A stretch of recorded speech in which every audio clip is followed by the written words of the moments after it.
Não, sou estava aqui na Mogiana Zambix, Caringoma no Mansuna Getú, coordenador do projeto Azuelar. Gostaria de agradecer a audiência e agradecer a presença dos nossos convidados aqui em mais um programa Fala Sério. Né? E registrar, né? Agradecer também a mãe Nalva, que atendendo a um pedido meu, permitiu que Nazaré, filha do Ileaxé e Abaumi, pudesse sentar numa cadeira alta para participar desse programa. Obrigado, então.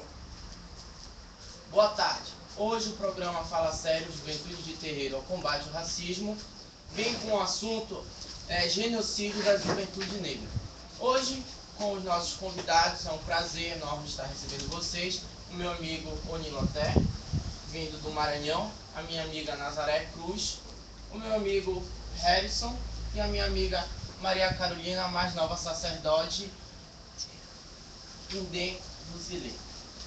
Há um mês atrás, Belém veio sofrendo, como todos nós sabemos, a chacina, ou como todos conhecemos, a matança, que foi várias mortes, inclusive mortes negras, que pra gente é uma dor, porque vamos tentar combater ou melhorar isso.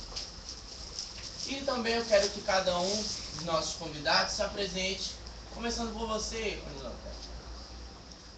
Boa tarde, sou o Mioni Letó, sou grande Ileaxé Labedelo do Mário, Casa Ferreiro de Deus, sou articulador nacional do Fórum Nacional de Juventude Negra e articulo e coordeno nacionalmente o Kizomba Nacional, é uma articulação de jovens de terreiros que veio discutir juntas em diversas pautas a questão, inclusive, do extermínio da juventude negra e criação e discussão de políticas públicas voltadas para a juventude negra e de terreiro.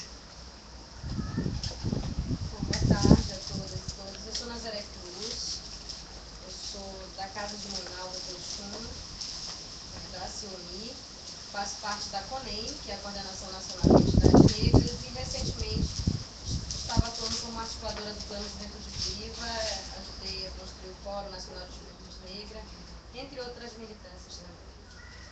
Eu sou Harrison, sou morador da Terra Firme, faço parte do coletivo Terra Firme, um coletivo de mídia independente, que atua no bairro já há quase um ano, e atuamos não só na propagação da mídia, né, no bairro, mas também fomentando debates e participando da atividade que envolve o nosso bairro e a periferia como todo.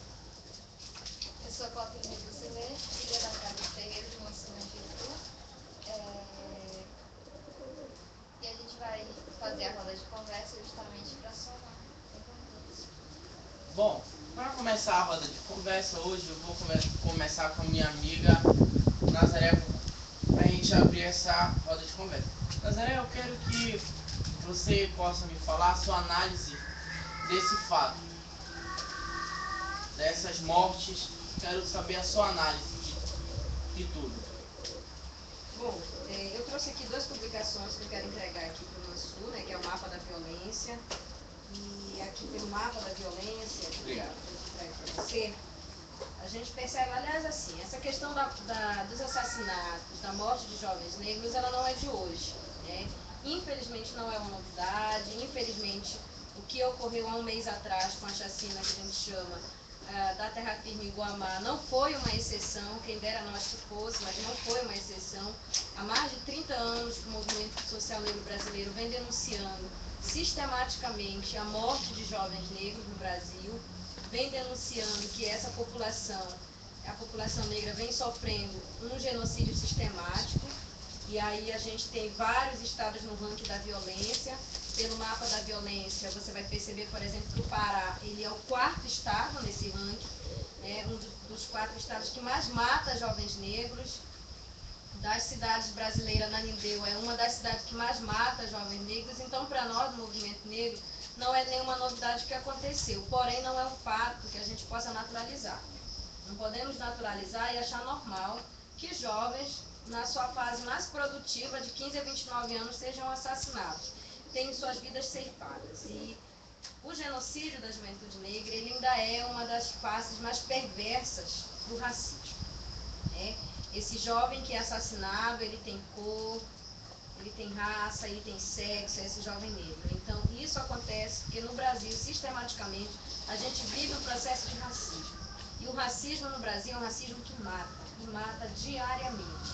Basta você pegar esses jornais sensacionalistas, que você vai ver que todos os dias tem vários corpos negros estirados no chão. Corpos esses que não têm identidade, porque viram apenas estatística. E é dessa forma que os governos vêm tratando, né, essa juventude. Então, esse é um debate que a gente faz.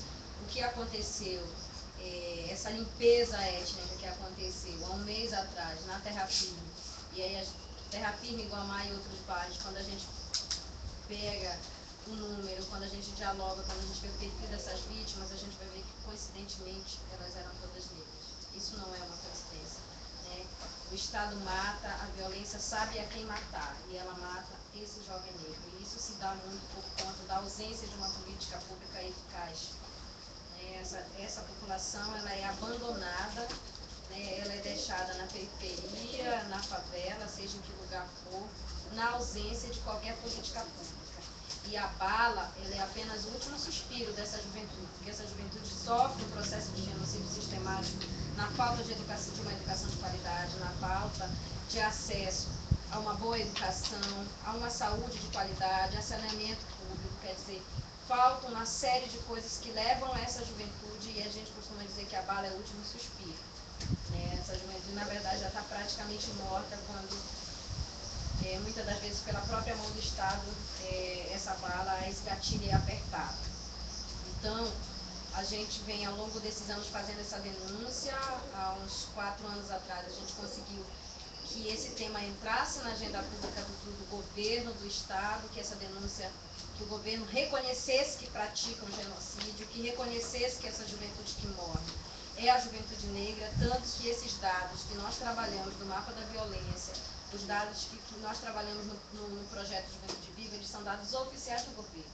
Então, o governo já reconhece que pratica esse genocídio e reconhece também que precisa fazer uma política com eficácia. Então, isso continua acontecendo por quê? Porque o racismo é estruturante, porque os governos e os gestores não admitem que tem racismo institucional, não admitem que precisam fazer uma política diferenciada para essa juventude, né? Precisa ter um acesso diferenciado, precisa ter um tratamento diferenciado. Você vai nas periferias, você não tem um teatro, você não tem um cinema, você não tem uma praça, você não tem um ponto de cultura.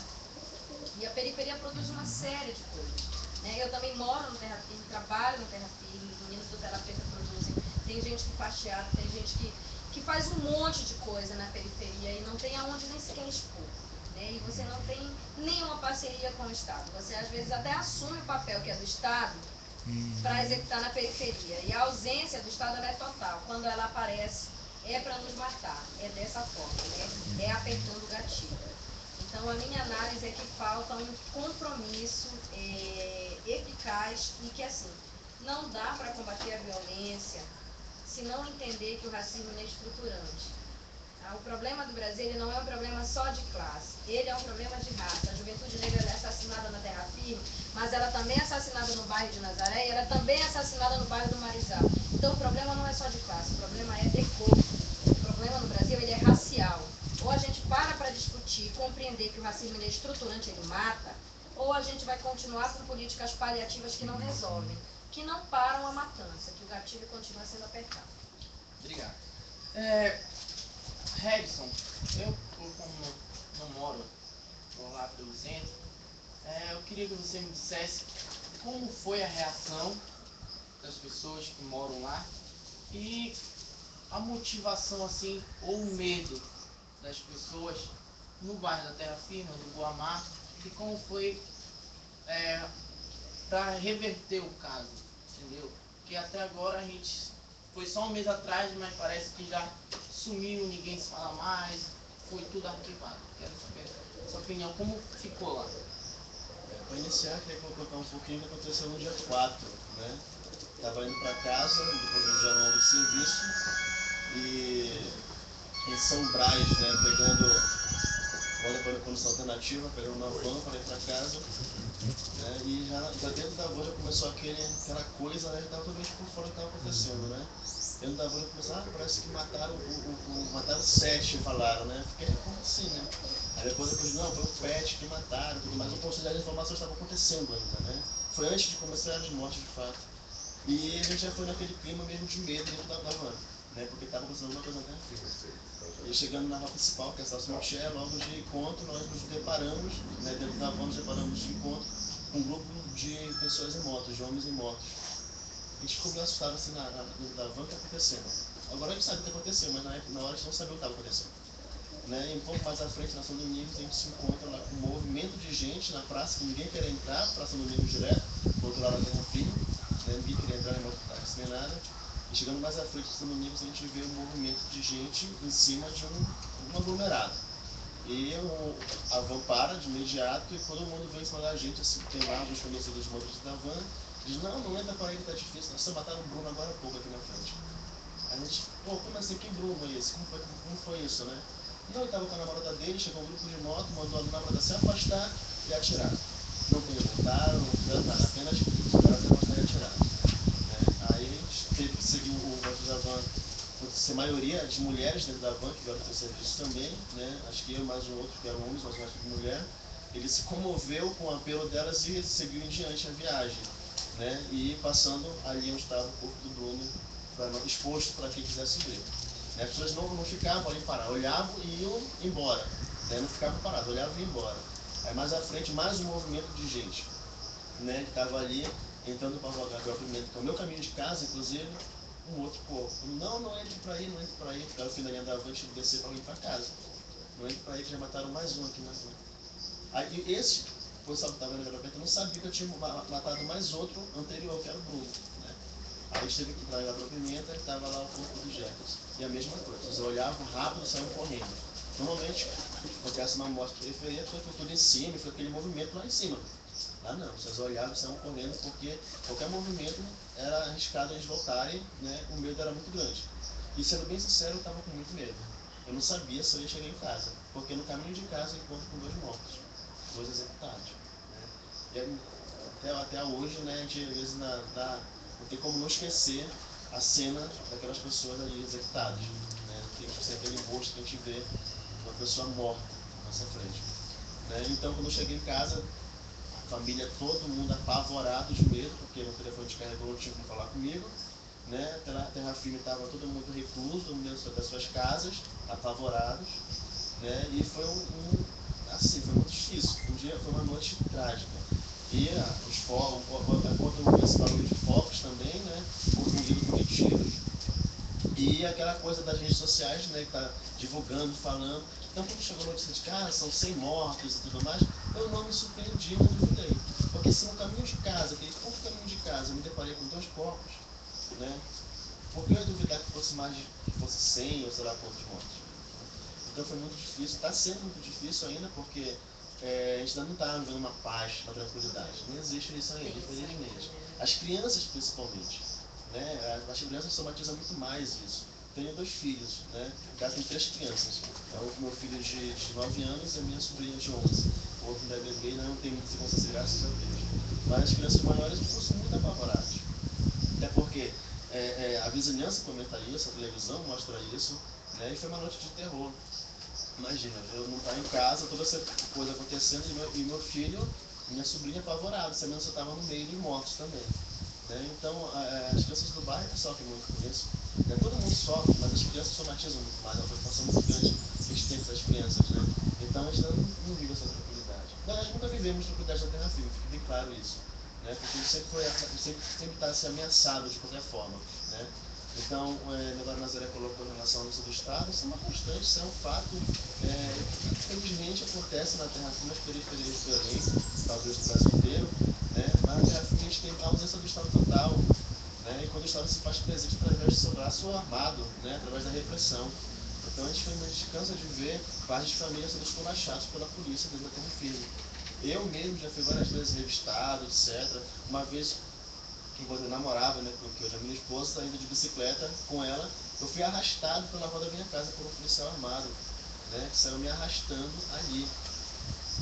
Graças à atenção da vizinhança inteira que teve na hora, né, que ele pôde me soltar e ver que não era um bandido, mas não pediu desculpa. Ele apenas me empurrou com tudo e quase caiu no chão e foi embora. Né? Então essa é uma constante que a gente vive na terra firme e nas periferias. Né? Essa violência, essa ausência. Então é uma coisa que se torna muito difícil pra gente. Né? Mas é aquela coisa, a gente não se deixa abater, a gente não se deixa amolecer por isso. Né? E a gente vai, continuamos indo do luto, né, à luta. Isso é sempre. Né? O que aconteceu agora com a chacina foi algo assim maior, mas é algo que acontece sempre. Né? É algo que acontece sempre. Né? Por quê? Porque o racismo, o estereótipo, ele mata. Né? Ele mata e da forma mais cruel. E, enfim, né? Então a gente sofre por isso. A Terra Firme hoje, né, dado mais de um mês depois do ocorrido, nada foi feito. Nada foi feito, ninguém foi preso. Né? As famílias continuam sem assistência. Né? Para você ter uma noção agora um pouco, lamentavelmente, bem claro, foi morto um oficial de justiça. Uma morte terrível. E de imediato pegaram todos os culpados envolvidos no assunto. Enquanto da periferia lá, né, já faz tanto tempo, aí, quase 2 meses, ninguém foi preso, nada comentado sobre isso. Né? Então a gente vive uma situação mesmo de impunidade, a situação de saber que a gente tem que punir um pouco isso de impunidade. Nós somos obrigados a engolir. Né? A gente vai botar tudo isso fora. A gente tem que fazer isso. Por causa que se eles se acharam no direito, assim, se acharam à vontade para fazer essa matança na periferia, é porque eles viram que ali tem impunidade. Eles têm a certeza e a segurança da impunidade. Eles têm a certeza da impunidade, eles têm segurança para fazer o que fizeram, né? E a segurança quem dá é o Estado. O Estado legitima essa matança e dá essa segurança e essa permissão para que eles vá, matem e nada aconteça. Vamos lembrar como foi uma coisa que foi feita no final. Eu não sei como foi, se você pode me dizer como foi a reação na sua cidade com isso, como foi aquela reação, se foi um abalo ou foi como uma notícia qualquer do seu estado? A gente tem discutido há muito tempo, né, a questão do genocídio da juventude negra, do povo preto. E não é um ato isolado, como foi dito já pelo irmão. A gente tem vivido no campo de extermínio. E eu já ouvi frases de crianças me dizendo: eu já nasci morto, eu não tenho medo de morrer, porque isso já é uma coisa que já vem acontecendo com muita constante. E aí isso me remete a muitas músicas de um grupo de rap chamado Facção Central. Eles têm umas músicas bem truculentas. E geralmente as pessoas sempre dizem: ah, não, essas músicas são muito violentas, reproduzem. Mas na verdade, ela está contando o que acontece realmente na periferia. Quantas balas que a gente tem que sentir no corpo ou na alma. Porque uma bala dela gera muito mais de uma morte. Ela gera muitas dores. E um estudo que eu faço a respeito da eugenia, de como que esse racismo foi pensado e estruturado. Existia, por exemplo, no século XIX, uns pesquisadores, um deles que é o pai dessa ideologia do racismo, que se chama Conde Joseph Arthur de Gobineau. Ele é um cara que ele deu um princípio do que seria esse racismo que a gente vem vivendo hoje, que a gente está vivendo hoje. E o que ele conta? Ele cria no seu estudo uma série de estigmas, e que esses estigmas serviriam depois para legitimar essas mortes que são ocasionadas pela polícia hoje, que são atos de resistência. Esses pesquisadores, eles vieram para o Brasil no século XIX, XVIII. E aqui eles estruturaram isso, inclusive na diretriz básica de ensino, esses ensinamentos que esses caras contextualizaram, Cesário Londoso, Gobineau, os brasileiros Oliveira Viana, Francis da Rocha, Monteiro Lobato, Rui Barbosa, esses infinitos desses, eles conseguiram dar corpo para esse racismo. Tanto é que na década de 30, no governo de Getúlio Vargas, a diretriz básica de ensino foi pensada toda por eles, pelos eugenistas. E a educação que as nossas crianças ainda têm nas escolas, que os médicos, que os policiais, inclusive, eles têm no seu formato para ir para a rua, são bases criadas por eugenistas, são bases racistas. Então, quando a gente pergunta como aquela criança, aquele jovem que foi morto em São Paulo, se não me engano, e perguntou: por que você atirou em mim? É essa a resposta. E essa resposta está escondida. Os livros não contam isso. E geralmente, quando a gente vai fazer essas discussões, quando as escolas chamam a gente só no 20 de novembro para discutir as questões relacionadas à questão identitária preta, isso também é uma arma para o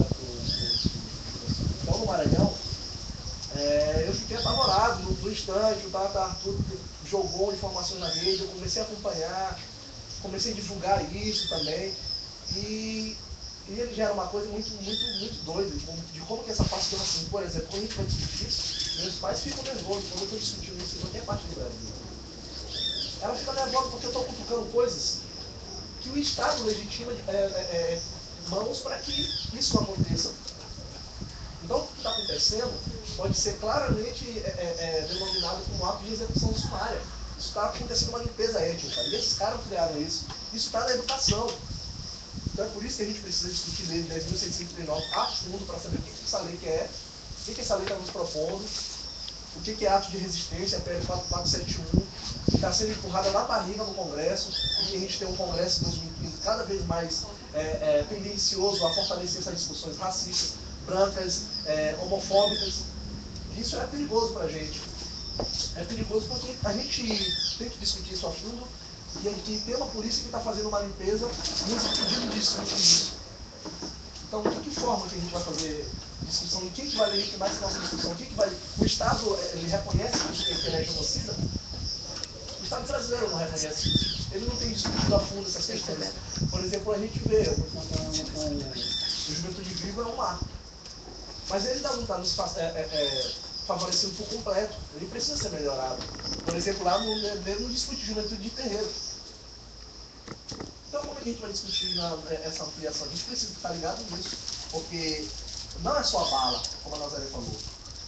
Ela vem sendo preparada, inclusive, de forma mascarada.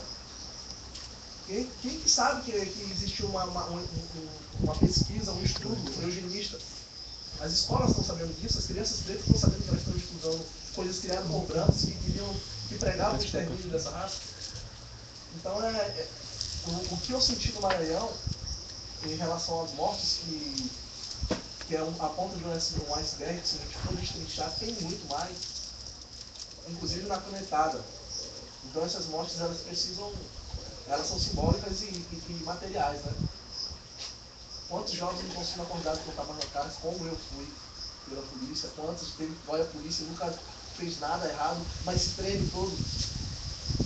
E a polícia foi criada para conter ajuntamentos quilombolas. Lá no início, quando ela surge para conter ajuntamentos quilombolas. Então ela já tem no seu histórico que ela é uma instituição, que é braço do Estado, que ela está fazendo uma limpeza étnica. E o Estado tem que reconhecer isso. Que nós estamos sendo exterminados e que nada está sendo feito. E a gente pergunta, e aí, o Estado, o que você tem a ver com isso? O que o Estado tem a ver com isso, né? Também o próprio policial, uma boa parte, mas a maioria, não posso citar preferidos dados, né? Mas também são pretos de periferia, né? Então a própria identidade dele, né? Parece que quando veste aquela fada verde, por exemplo, que não era fada verde, né? Torna-se uma raça superior de todas as outras, né? A gente coloca-se à frente, acima de todos, e não se reconhece como próprio preto de periferia. Então, não todos, mas uma grande parte sim, né? Infelizmente. O poder da eugenia, né? Ele vai para essa academia, ele recebe uma formação que tira dele qualquer valor identitário. Porque como que você domina um povo? Você domina um povo quando você tira essa identidade desse povo. O que eles fazem? Por exemplo, a gente não nasce preto no Brasil. A gente se descobre, a gente se torna preto no Brasil. A gente não nasce com esse direito, porque essa identidade nos é negada. Esse direito da nossa identidade, da nossa ancestralidade, de conhecer, né, a nossa história, nos foi negado. E é negado a todo mundo. Então, esse policial, esse cidadão, quando ele vai, que ele entra na polícia, que ele vai para essa academia, que ele recebe toda essa lavagem cerebral, toda essa educação eugênica, ele deixa de ser aquilo que ele nunca foi. Porque, na verdade, se você pegar todos os livros didáticos, mesmo hoje, com 11 anos da Lei 10.639, os livros didáticos, a educação, ela é toda eurocêntrica. Eu costumo dizer que nós entendemos mais da Europa que o próprio europeu. Né? E eu costumo questionar isso na universidade. Eu continuo sendo colonizada. Eu venho para a universidade para ser colonizada, porque todos os pensadores são da Europa. Né? O mundo só existe a partir da Europa, a partir do olhar da Europa. Não existe a partir do Oriente, não existe a partir de África. A Europa é o mundo inteiro. E isso na sua vida escolar inteira, quando chega na academia, você é obrigado a estudar todos os pensadores colonizadores. E aí reforça. Então é óbvio que esse profissional, quando sai de lá, ele sai eurocêntrico, né, com uma concepção eurocêntrica. Então, esse policial, ele recebe todo o ensinamento eurocêntrico, ele não tem contato com essa identidade. Então, quando ele aborda esse jovem negro, quando ele até mata esse jovem negro, ele não se vê nesse jovem negro. Ele não se vê, esse jovem negro não é seu irmão. Ele não tem um sentimento de pertencimento. Pelo contrário, ele nega, né? E aí a sociedade racista, o racismo faz isso. Ele nos ensina, desde o primeiro dia de vida, a negar a nossa existência, a negar a nossa identidade. Tanto que a morenice é o quê? Né? A morenice, a mestiçagem, elas são o quê? São teorias para esconder a nossa identidade. Para que nós não possamos nos apropriar da nossa identidade, nem conhecer a nossa ancestralidade e nem o grande acúmulo de contribuição que a nossa população deu e dá para esse país. Os livros didáticos até alguns anos atrás só mostravam os negros algemados no processo de escravidão. As pessoas ainda hoje afirmam que nós somos descendentes de escravos. Nós não somos descendentes de escravos, nós somos descendentes de negros escravizados. Essa categoria em África nunca existiu. Eu não sou descendente de escravos, sou descendente de negros escravizados. Existe uma diferença nisso. Meu povo, quando sai de África, não é escravo. Torna-se escravo, é escravizado. Primeiro que não sai, é raptado de África. Existe uma diferença nesse tratamento. Né? Então, tudo isso contribui para a negação dessa identidade. Então, ele não se vê. Ele não tem nenhuma relação de pertencimento quando ele te aborda, quando ele me aborda na condição de mulher preta, quando ele aborda o mil. Não tem nenhuma relação de irmandade. Às vezes é tão vizinho, uma agora por casa. Mais um convidado que chegou. Queria que vocês apresentassem. Boa tarde, galera. Bacana estar aqui e participar desse debate, dessa conversa, né, que a gente tem poucos espaços na sociedade para conversar, né, enfim, a gente vem sendo isolado, né, e toda oportunidade que a gente tem de conversar, de dialogar e se relacionar é importante. Eu faço parte de alguns coletivos, principalmente de cultura, organizo um sarau em São Brás, para abrir espaço para os artistas, né? Tive a oportunidade de participar do cortejo cultural que foi logo em seguida a chacina que aconteceu no bairro da Terra Firme, aqui em Belém, e vim aqui para escutar, participar. Entretanto, assim, a mídia, os jornais, etc., sai na capa, vem com esse acontecimento. Que são ladrões, são pessoas que mataram, são pessoas que passam que não devem viver na nossa sociedade. A análise da mídia que transmite, né? Porque aqui na nossa roda de conversa, a gente está fazendo a nossa análise, que é a análise, que eu posso dizer, uma análise também de sofrimento. Porque não foram só pessoas culpadas, mas sim a maioria pessoas inocentes. Um rapaz homossexual que também sua vítima estava comemorando por ter passado no vestibular e infelizmente ali a polícia chegou e matou. Então a mídia ela transmite outra coisa. Nazaré, o que você pode me dizer sobre a mídia ter passado isso? Bom, primeiro assim, que a mídia não é racista, né, gente? A mídia não vai mostrar e não mostra qual é a contribuição que o nosso povo preto deu e dá para esse país. É assim. Eu não vou entrar no mérito se eram culpados ou não, até porque até onde eu sei a pena de morte no Brasil não é legalizada. Quem legalizou? Quem foi que deu o poder à polícia dizer que ela tem que matar? Onde é que está legalizada a pena de morte? É um ponto de interrogação que fica, Você né? vai fazer essa discussão. Essa pena de morte é legalizada para preto, pobre da periferia? Sim, porque o moleque branquinho que mata no trânsito, que é filho de empresário, ele não vai nem preso. Então é 2 pesos e 2 medidas. Eu quero discutir isso, pode ser. Né? A pena de morte foi legalizada quando? A partir de quando? A pena de morte é legalizada para preto, para pobre? Então, assim, para mim, eu não vou entrar no mérito se eram culpados ou não. Até porque se eram culpados, mesmo que fossem, quem deu o poder de autoridade para que essas pessoas fossem lá e matassem? Para que elas executassem? Porque não foi morte, foi execução. Morte você dá um tiro. Execução você dá 5, você dá 7. Você faz como fez aqui no bairro do Marco. O jovem estava na frente de um churrasco, lá com a família, e aí quando souberam que estava invadindo o bairro, todo mundo entrou e disse, não devo nada, vou ficar aqui na frente para comer mais um churrasco. Chegaram, deram 5 tiros no jovem, ele ainda ficou vivo, conseguiram colocar ele no carro para tentar socorrer, as viaturas fecharam o carro, mandou todo mundo sair e não permitiram que esse jovem fosse para o hospital. Imagina o desespero da mãe, né, porque foi no diálogo com a mãe contando isso, quer dizer, ver seu filho morrendo ali. Então isso é o quê? Isso é execução sumária, gente. Isso é execução. Então assim, a mídia, primeiro que a mídia, ela é um poder que manda nesse país, ela forma opinião, ela entra todos os dias nas nossas casas e ela serve a um determinados poderes. Né? E é lógico que como ela serve ao poder da elite, ela vai mostrar aquilo que é interessante para a elite. Tanto que a cobertura dela foi extremamente superficial, dizendo que foram 10 mortos. Eu até brinquei, se na Terra Firme foi 16, como é que ficam os outros bairros? A gente pode falar só a partir de onde a gente está. Então a mídia não vai mostrar. Tem alguém que diz que a revolução não vai ser televisionada, não é isso? Então assim, a nossa revolução, a nossa transformação é através da mídia alternativa. A mídia alternativa, e assim, mais, eu acho que só não foram assassinadas mais pessoas porque essa mídia alternativa, as redes sociais conseguiram fazer um boom, quer dizer que na madrugada todo mundo ficou sabendo que estava tendo uma chacina.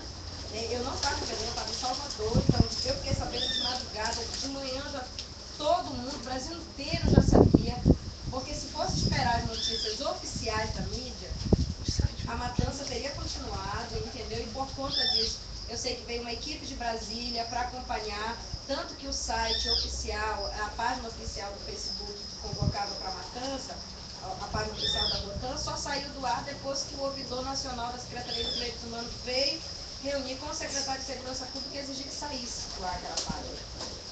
E isso foi o quê? 24 horas depois. Então, se não tivesse acontecido todo esse boom das redes sociais, das mídias alternativas, não tivesse vindo uma equipe de Brasília, pode ter certeza que a matança tinha continuado. Porque aí você pergunta, você vai recorrer a quem? Você dá uma entrevista para essas televisões chamadas oficiais, e aí quando você vai ler a matéria, eles distorcem totalmente o que você disse.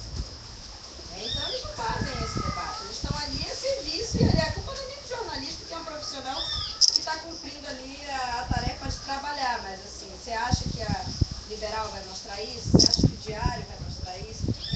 Esses meios de comunicação, a Rede Globo, são totalmente comprometidos, gente. São comprometidos com a elite.